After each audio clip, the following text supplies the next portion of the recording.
Okay, I have notes today. Uh-oh.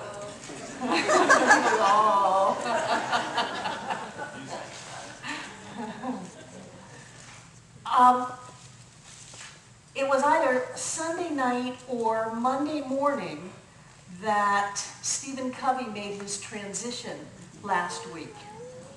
And Steven Covey wrote the book, The 7 Habits of Highly Effective People.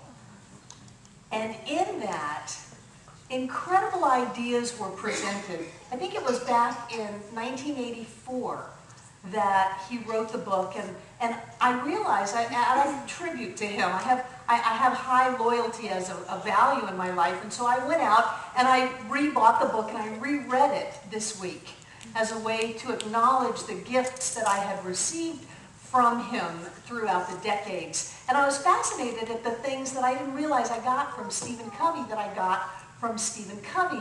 It's not a book on so much how to make your life work as it's a book on how to be the person that you want to be. It's a character building book. And it starts out with some interesting ideas. One of the quotes that he says is, if we want to make a significant quantum change, we must examine our basic paradigms. Paradigms are inseparable from character. Being is seeing in the human dimension, and what we see is highly interrelated to who we are. We can't go very far to change our seeing without simultaneously changing our being, and vice versa. So he starts to bring this idea into the forefront of human consciousness that there's a concept called a paradigm.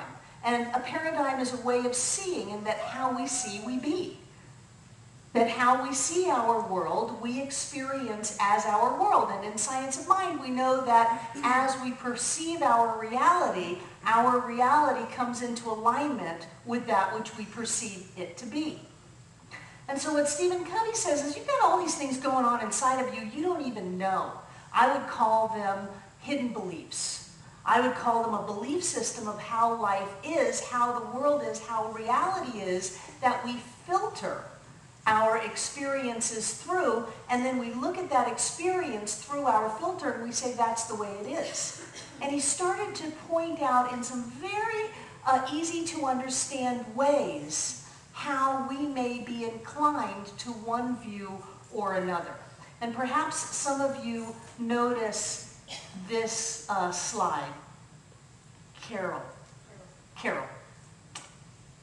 This slide came from 7 Habits of Highly Effective People. And it shows that we have a propensity to see the world one way or the other. So some may say, I see a young woman looking away. And someone else may say, no, I see an old woman looking down. Not realizing that those are the same 2 images put together to have one thing to look at. And go ahead and go to the next slide, which shows you how you can more easily pick out one picture or another. And what he says is that we come into this experience either having already seen the image on the left or the image on the right. We either see the world as a safe and loving place, or we see the world as a scary place. We live in an abundant universe, or we live in a poor universe. We have a propensity to see an image a certain way, and if we do, we'll pick that out of the middle. So just take a minute and look at the image on the left, and then look at the middle image, and see how easy it is to see that young woman. And then take your eyesight over to the image on the right, and now look at the image in the middle, and do you see how it changes? It changes as if it's a new picture because of what we go into that vision expecting. And so what Steven Covey starts to say is that it is our expectations that define our reality. It is what we expect to see in life, what we believe will be there, that actually sets the stage for what we get. And now this next slide you may know also. If you look at the dark figures on the outside, it looks like the silhouettes of 2 faces looking at each other. And yet if you look only at the white space between, it looks like a vase. Can you make it go back and forth? Yeah. So depending on what we look at, the picture becomes. Depending on what we expect to see, we pull out of the picture. And you can go back, you can go to the next slide now, thank you. And so he started planting these seeds that, to me, sounded very quantum physics-y and very science of mindy. You know, quantum physics says that if you expect to see a particle, you're going to get a particle. If you expect to see a wave, you're going to get a wave. On a random number generator, even months after the numbers have been generated, and they've been locked away for months. If you expect more pluses than minuses, it will have been more pluses than minuses. If you expect more minuses than pluses, it will have been more minuses than pluses. And so people, this was back 20, almost 30 years ago, people were starting to get this idea that, wow, I have an impact on my reality. I have an impact on what happens in my life. And so Covey starts to bring this idea into form, and it's a business book. And so it's good that it was a business book because it went into a lot of businesses, and a lot of people read it, and they had a lot of people in their business reading it. But what it did is it allowed people to move into a state of personal responsibility. He said that we have to go from dependence to independence to interdependence, and you're never going to go to interdependence if you're still being dependent. That's, marriage counseling 101. If I'm reacting to what you think of me, then I'm not going to come to the party as a whole person. And there's going to be all kinds of dysfunction thrown in the mix. So what he's saying is that we are affecting our reality. Take some responsibility for it. That nothing is happening to us. Life is only happening through us, granted, based on probably what we expected to see. So if we are seeing certain patterns in our lives, don't look at the patterns, look at ourselves. And say, what is it that's going on inside of us that I'm expecting my life to not work out? I'm expecting things to fall apart. I'm expecting people not to do what they say they're going to do. It's all about inside. And it was a real eye-opener for hundreds of thousands of people, this idea of 7 habits of highly effective people, because, we'd all go, I want to be effective. Tell me what to do. Just tell me what to do. And he said, I can't tell you what to do. You have to figure out how to be. Now, I think maybe he was a closet Mormon science of minder.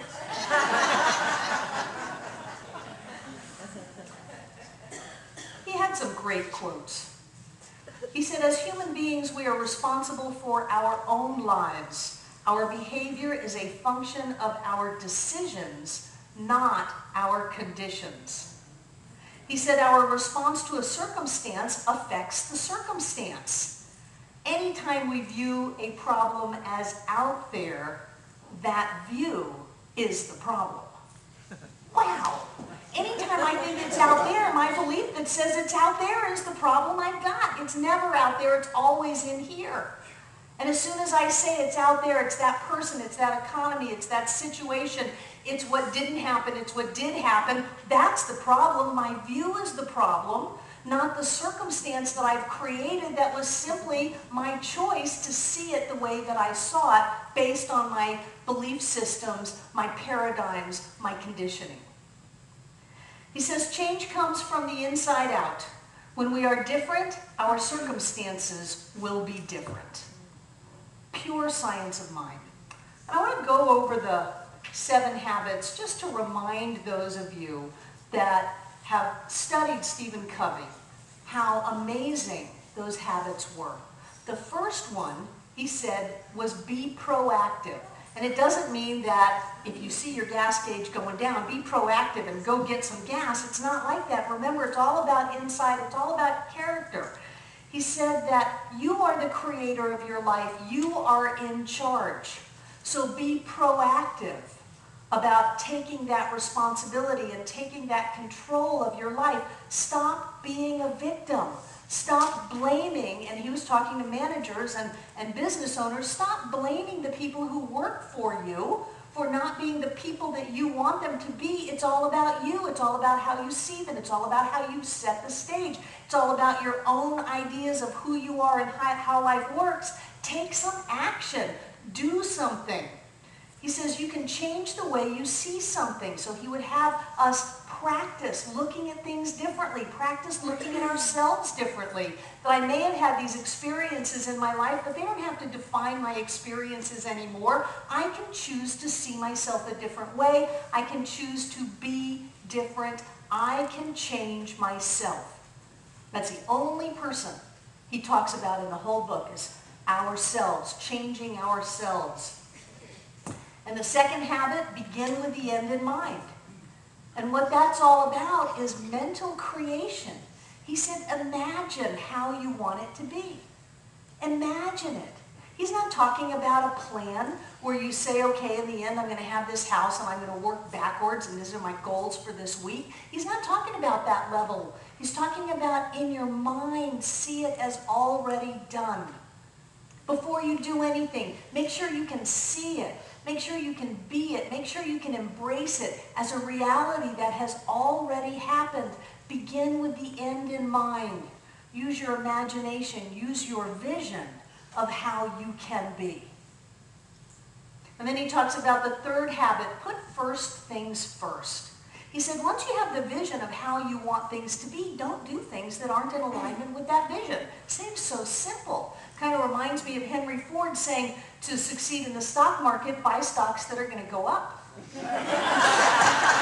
It seems so simple. He says, once you have the vision of how you want to be, do things that are in alignment with that vision. But he said to do that, you have to use your will. You have to be in integrity. You have to discipline yourself. And you have to walk your talk. I could do 4 talks just on that. He says that to put first things first, you have to live the life and be the person that you are at the end of what you have imagined and visioned yourself to be. And then habit number 4, he says, think win-win. Remember that? Remember how new that was? What is that win-win? Well, you don't want to win-lose because then there are people who will lose. You don't want to lose-win, which is, transactional analysis, dumb doormat. I'll just give up so that you can win, as if that's ever a win for anybody. You don't want to lose-lose. Everybody loses then. You want to win-win. And he says take it even a step farther, that it's either a win-win or no deal. He said trust yourself enough, that you're safe enough, that you're solid enough, that you're strong enough, that if this isn't a win for everybody, you're not going to play. You're just not going to do it. If it's a deal that you feel like has to go into a win-lose paradigm, for it to close, walk away. It's not worth it. He said you can live in a win-win world if you are willing to only engage in win-win experiences with other people. Wow. If it's not win-win, I'm not going to do it. That's really putting your experience on the line. That's really walking your talk. And what that brings to my mind is the whole Wallace idea in The Science of Getting Rich, that we live in a creative universe, not a competitive universe. And as soon as we descend into a competitive universe, into that win-lose experience, we've lost all of our power. We've lost all of our power to create our reality. And remember, he said to image how you want yourself to be, to vision it, and then to know that you can do it, that you're the one who creates your reality by how you see yourself. Habit 5 is seek first to understand, then to be understood. And he said it's not as simple as learning effective listening techniques. He said you really have to learn how to open up your heart and not listen just so that someone takes a breath and you can insert your opinion in it. Did you ever have that? As soon as you take a breath, somebody's got the conversation and it's hijacked into a whole new area so that it can be all about them. Well, let me tell you what happened to me. He said that most people only want to be understood. They don't really want to understand the other person. He said that if you really want to marshal your power, you have to understand the people in your life. Look at how many marriages fall apart because one person doesn't want to understand the other person. And so they say, well, I'd rather live alone than just live in this complete emotional void where you don't understand me, where you don't listen to me, where you trample every time I open up my mouth and correct me and criticize me. Oh, no, that must have been me.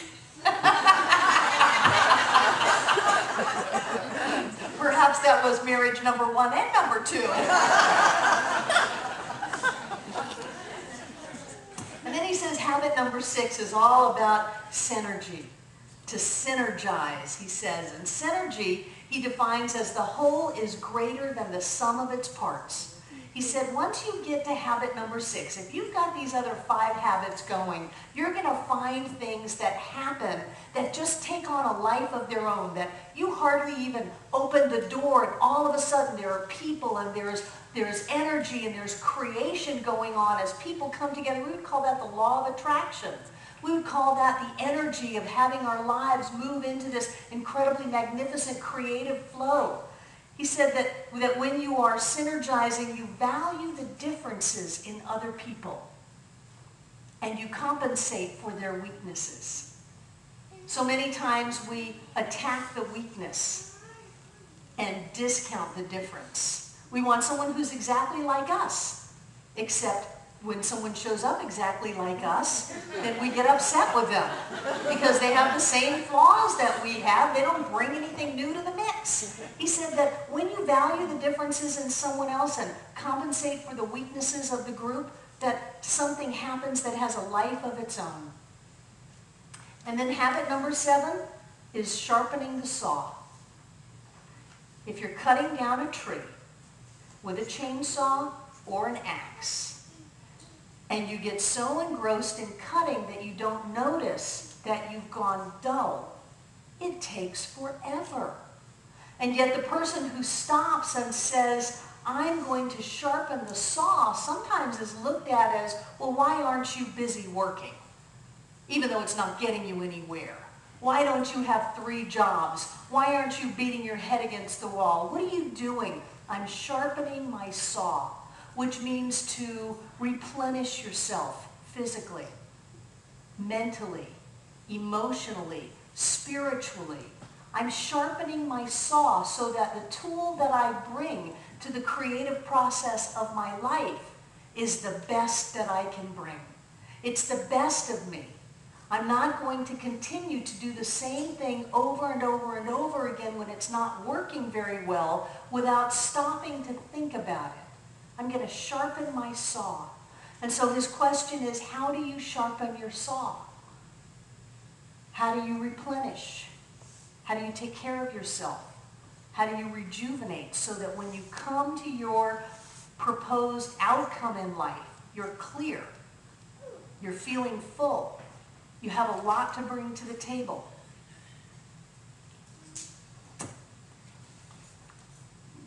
I'm really grateful for Steven's 7 habits, and it fit in so well with my studies in science of mind. Ernest Holmes says, the one who learns how to control his thinking learns how to control his destiny. We are bound by our own thought world. Nothing can save us but ourselves. The individual who will learn to consciously change his thinking process can remold his destiny. The individual who learns how to consciously control his thinking can remold his destiny. I have a friend who's the minister of the New Dawn Center for Spiritual Living. You can show her picture. It's Reverend Karen Pascal. And a number of years ago, there was a drive-by shooting in their town. And their center came together and said, you know, we're just not going to buy into this. We're going to start a big movement for nonviolence. They used the season for nonviolence as a time to bring the entire community together and to look at the idea of violence in their community. The season for nonviolence is the time between Martin Luther King's birth date and the shooting of Mahatma Gandhi. And that's a time when many centers around the world focus on peace. And they brought their community together. They brought together the local police department, the public school system, and New Dawn Center for Spiritual Living. The first speaker that they had was Arin Gandhi. Next slide. And there he is at the Aurora Central High School. teaching things that his grandfather taught him as he lived with his grandfather Gandhi about nonviolence and about peace. They brought the school system together. They brought the police department together. New Dawn Center for Spiritual Living. The next year, they brought a man named Azim Khamisa. He was the Science of Mind magazine Hero of the Year 2 years ago. His son was delivering pizzas in San Diego and was shot by a 14-year-old gang member. That 14-year-old gang member was the first 14-year-old to ever be tried as an adult in San Diego and was sentenced to 25 years in prison. I think it was either 30 or 60 days after the shooting, he went to visit the boy who had killed his son to make peace. He told the boy that they were going to start a foundation in his son's name, and when he got out of prison, there was a job for him. That wherever he was in the world, there was a job, that he forgave him, and that good would come out of this. The person, wait, go back. The person next to him is the boy who shot his son's grandfather. They worked together as a team to create a place where children can stop killing children.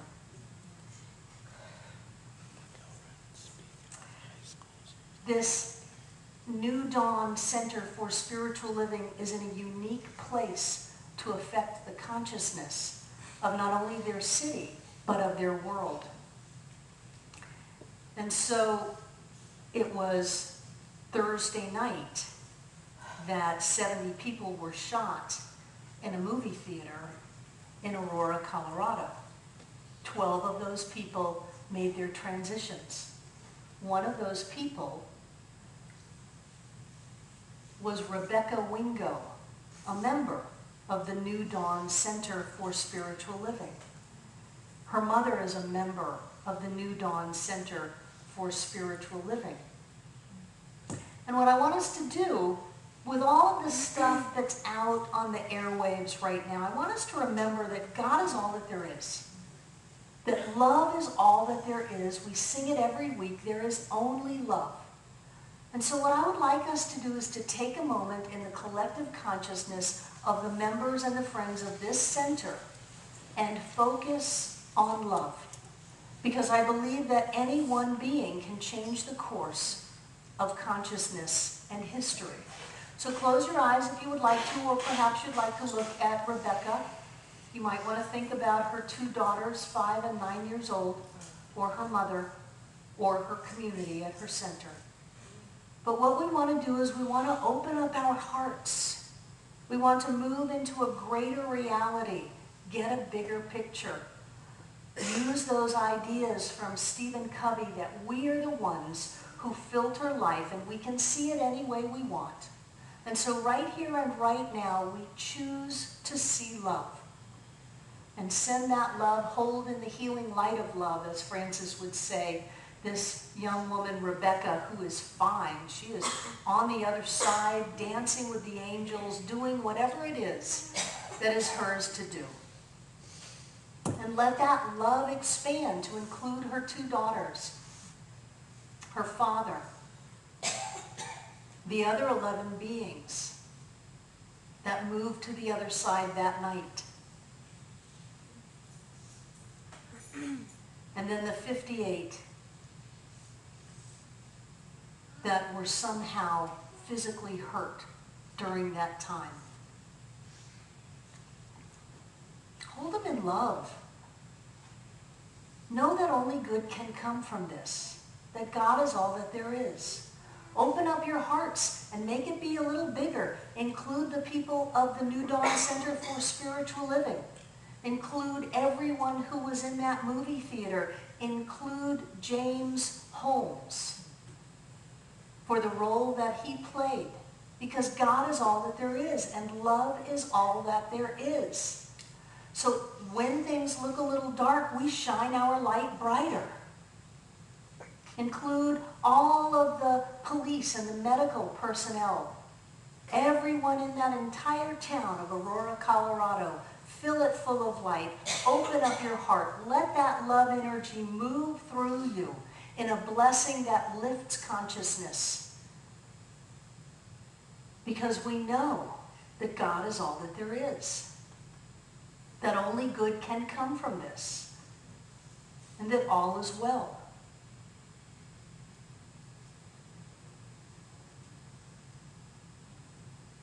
And when you're ready, come back into this room.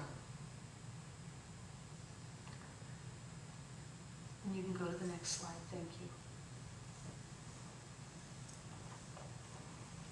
You know, it is times like these when many people on the planet want us to give up our principles. It is times like these when we need to be vigilant in our thoughts, in our words, in what we believe, and in what we do. So I have some letters to share with you. One is from the grandson of Gandhi. His name is Arin Gandhi. And he says, "My heart goes out today to the people of Aurora who have suffered this immense and mindless tragedy. To those who have lost their loved ones, and to those who escaped with injuries, this incident will never make any sense. The word why will always haunt them. Already the nation is screaming for more protection, more security, and yes, the government has already set the security apparatus in motion and will gladly surrender more of our freedom to be safe. As much as this is the time for sympathy and healing, it is also a time for soul searching. It is easy to isolate this incident as an evil act of a madman and tighten security and move on with life. We have done this over and over again, but the scourge of violence refuses to disappear. Why will it, when we find so much joy in violence and feed our children this diet from the time they learn to walk? In fact, violence has become so pervasive that it has overtaken our speech, entertainment, relationships, politics, culture, religion, in fact, every aspect of human life. In less than 15 years, Colorado has suffered 2 senseless national tragedies in which scores of innocent lives have perished, not to speak of the mindless violence and killings that plague our cities every day. Just as hate begats more hate, violence begats more violence. So in the sacred memory of those who have died, let us pledge to stop glorifying violence and to build a society of love, compassion, respect, and understanding." From Arin Gandhi.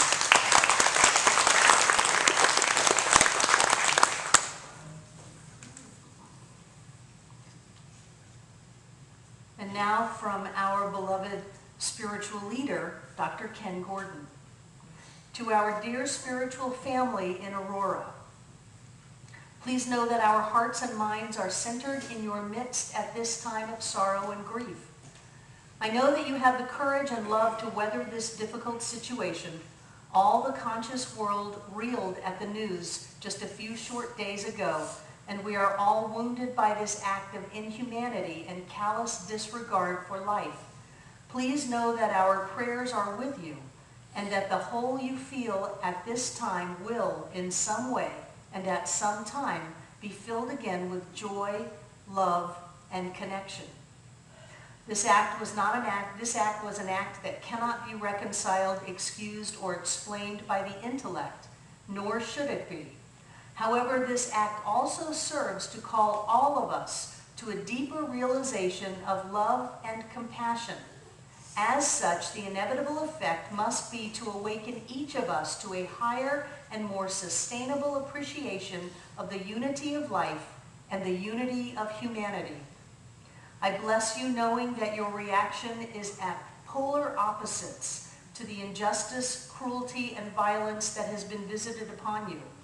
Love begats love.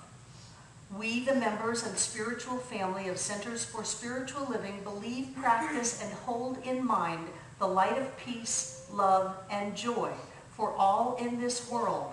And we know that while this violent deed of one individual contravened any principle of the divine, and what is intended for pain and hurt by by the perpetrator, God will transform, pressing down and flowing over into goodness.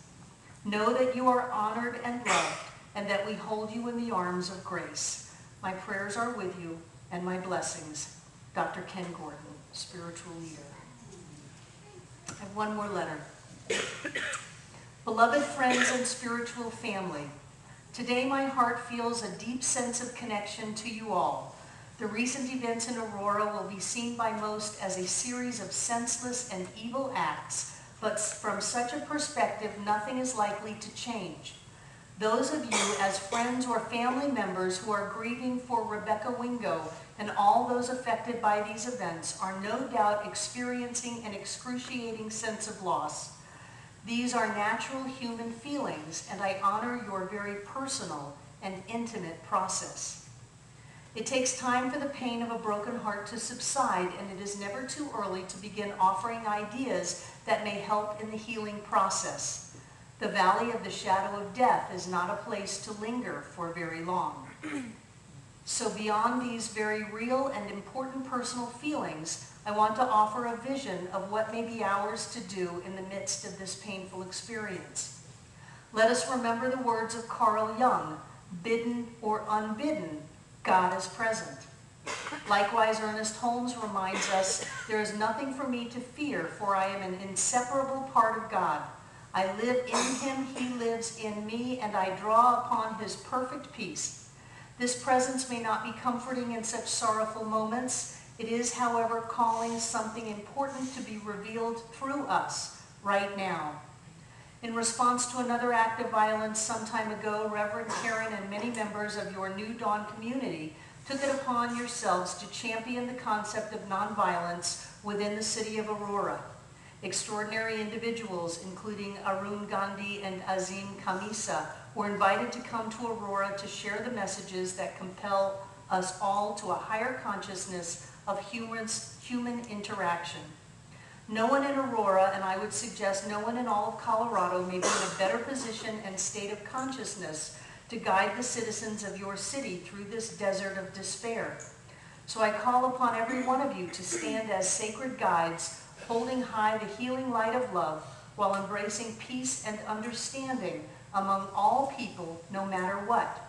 Let's reject the notion that we must again and again give our power away to anyone with a lesser understanding of themselves and God. Emerson said, even in the muck and mire of things, something sings. I call upon all of us to be the vigilant singers of truth. Otherwise, we will have learned nothing of abiding spiritual value from those who have left our close embrace. A higher consciousness will not likely be revealed in a day or a week, but over time we will all be clearer in our understanding and stronger in our intention to live our lives safely while continuing to become ever more aware of our oneness of spirit. I love you all so much and bid you peace. Reverend Dr. John B. Waterhouse, President, Centers for Spiritual Living.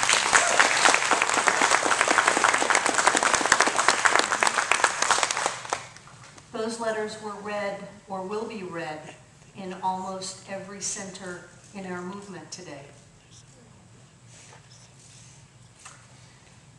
Steven Covey says, when we react to circumstances, our reaction becomes a self-fulfilling prophecy. If instead we use what we believe to respond to circumstances, we powerfully affect those circumstances. So in your conversations to come, in your thoughts, in whatever it is you overhear, ours is the job to be clear. Ours is the job to know the truth. If you give up on the idea of truth, if you forsake the truth in your hour of need, it only means that you don't understand the truth. The truth is that God is all that there is, that everything unfolds in a perfect harmony with every being involved. Why did certain people choose to leave the planet on that day? Was it a statement? The one from our center in Aurora, was it a way to link that center in? I don't That's not mine to know.